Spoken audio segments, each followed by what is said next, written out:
Now, one of the people on the left that I genuinely love is Charles Blow. If you guys don't know who Charles Blow is, then honestly, you need to get familiar with him. This is someone who regularly comes on CNN's Newsnight and isn't afraid to challenge and call out MAGA Republicans. And in this particular clip, we're going to see exactly that once again. We see Charles Blow go head to head with Ben Ferguson and completely challenge his ridiculous response to Donald Trump and the way Donald Trump continues to conduct himself. As usual, we're going to watch this entire clip and then I'm going to give you guys my thoughts toward the end. So without wasting any more time, let's get into it. Ballroom is not the only pet project on President Trump's mind tonight. He's turning up the heat again on U.S. Attorney Jeanine Pirro over her decision to drop the reflecting pool vandalism case against the former Olympian David Hearn.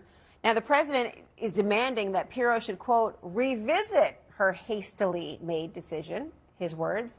Let's talk about it. I got the host of the Ben Ferguson Show, Ben Ferguson, and the creator of Blow the Stack on Substack, Charles Blow. Glad to have both of you gentlemen here this evening. Ben, I'll begin with you here because the president is putting U.S. Attorney Jeanine Pirro in a pretty tough spot. If she doesn't cave, is the writing on the wall for her?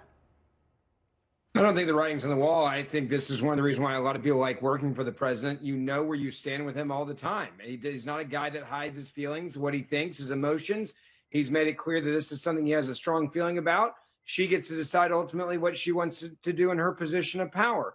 But I don't see a problem with the president saying what he believes. By the way, he was the only person that was elected by the American people. He owes it to the American people to say what he thinks on issues like this. It's transparency. And they're talking about it out in public. So this happens a lot with President Trump. And guess what? Almost 99% of the time, they move on from it as well.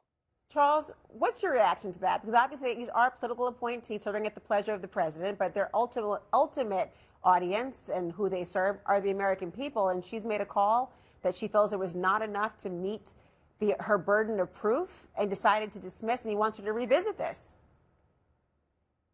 Yeah, I think that answer that Ben just gave was absurd because there's an actual human being here who is being charged with something. And if the evidence does not support that that person did what the president says that he did, he cannot be charged.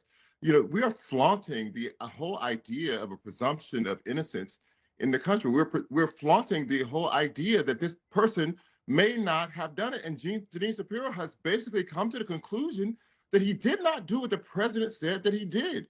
And what the president is now saying that I don't care what evidence you have. I want this done because it saves space for me.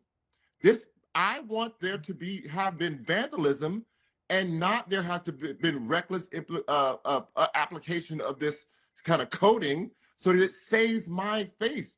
So are we really going to say this person has done nothing wrong and that the president gets to put his thumb on the scale and say, you will be prosecuted anyway because I want it to happen? Charles, I wish you would have used that same logic when you were going after the president of the United States of America with lawfare year after year after year. When you guys were going after him, trying to put him in jail, trying to stop him from being able to run for re-election, where was this logic? Because I love this. Like, please apply it when you guys were weaponizing the government to go after Donald Trump. That I went after anybody about lawfare. Please, you got to present evidence or you're not going to lie on me. So let's start with evidence. Charles, point out you and I have debated the Mar-a-Lago raid. You and I debated the attacks on the president in Georgia and in New York. You and I have not. We've been on. There is tape of it, my friend. There's tape of it. I want you to either don't lie, or present your evidence of where I have said going after somebody for the lawfare during the Biden years. Please, Charles, present the evidence. Are you telling me that on TV there is a tape of you saying that the lawfare that was against Donald Trump was wrong? There's a tape of you saying that. Ben, I'd like you to answer the point that he raised. Hold on. I want you to answer the point that you raised because I think it's important and how you both presented the issue. Let me hear the response to this particular issue, which is, do you think that it is appropriate, this is what Charles raised, is it appropriate for President Trump to tell a U.S. attorney to revisit her decision not to prosecute somebody she has determined there was no evidence to pursue or meet her burden of proof? That's a very separate point in a discussion that looks backwards to so-called lawfare. What's your Yeah, answer to I that think it's question? appropriate for the president of the United States of America to say what he believes publicly, transparently to the American people. And if he believes that Judge Jeanine got this wrong, I love that there's transparency. I love it's not a backroom phone call. I love that it's not a phone call or an email or a text message. The American people don't know about it. He couldn't be more transparent than what he thinks about this situation and the reflecting pool. Now, ultimately, it's up to the judge to decide what she's going to do in this situation. But I love that we have a president that says it to everyone in the country, instead of maybe going behind the scenes or sending a text or an email or calling a prosecutor and trying to get something done quietly. This is as transparent as it gets. I love a president that does this. Well, Charles, do you see this as a good thing? I mean, a feather in the cap? You just heard from a political commentator without a spine. Well, Ben, do you want to respond to the fact that you've been called spineless? I'm used to Charles when he gets himself in a bad situation, name calling. It's what his career's been about. I'd expect nothing less from Charles today. You are spineless. The fact that you are applauding someone, it's transparency. Transparency is not spineless. Transparency is what the American people want. I want to hear Charles' response. Going against the evidence, and you're applauding that. That is a spineless position. Have you seen all the evidence? I haven't seen all the evidence. You haven't seen all the evidence. The president's seen more than you have seen or I've seen. So, in other words, you're making a lot of crap up right now, saying that there's no evidence. You haven't seen the case. You haven't seen the evidence. You haven't seen what the president saw, Charles. No, she went to the president with her evidence and with her conclusion, and with the conclusion of the people in the attorney's office that there was no case here. She put out her statement that said that there was no evidence of that. In fact, not only was there not evidence of him doing the damage, but that there was evidence that that it was the fault of the people who installed it. So she put that forward. That is the evidence that I'm saying, that she said that she saw it.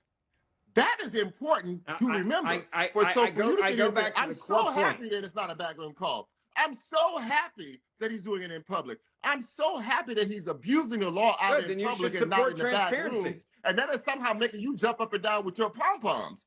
That's not cute. That's not cute. What are you doing? You sound ridiculous. When I talk about transparency, let me be clear. There's a difference when this president is transparent and what you guys do, for example, disclosing and hiding and protecting and lying about when Joe Biden had a massive cognitive decline. When you guys were telling everybody that Joe Biden was fine and a cognitive decline, called pathological lying. That's what you guys do on the left. This president's transparent. Don't say you guys who talking to me. I don't know who you guys are. Decisions of a Maybe former president on my shoulder, but I don't know who you guys are. Well, listen, I'm gonna give this woman the final word and just say thank you both for joining. And I have to just say, the American, it is no feather in the cap to say that it's great that you're transparently doing something if what you're doing is wrong. All it says is you were thumbing your nose at those who want accountability. But again, last word, gentlemen.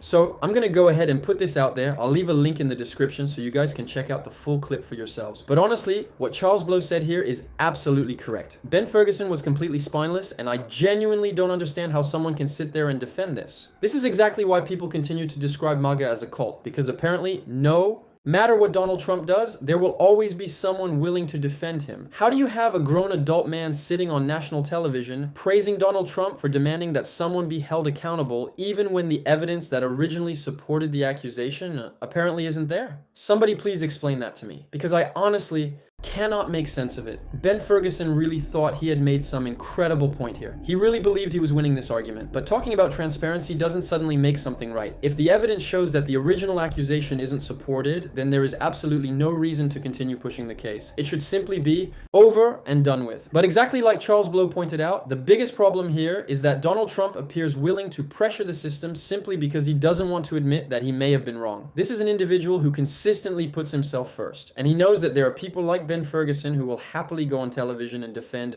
American people that everything Donald Trump does is somehow justified. And then, of course, we get the same tired whataboutism that MAGA Republicans constantly use. You make a point about Donald Trump, and immediately they respond with, but what about Biden? What about this? What about that? Like, do these people genuinely believe that changing the subject is going to somehow prove them right? It doesn't. It's a ridiculous strategy, and everyone can see exactly what they're doing. And guess what? The midterms are coming, and I honestly cannot wait to see these Republicans get a reality check and end up with egg on their faces. Big respect to Charles Blow. I genuinely love the way this man comes with the energy, the confidence, and the facts every single time he appears on television. We absolutely need to see more of Charles Blow on CNN because he isn't afraid to say what needs to be said. Let me know what you guys think down in the comment section below. And as always, I appreciate you guys, and I'll see you all in the next one.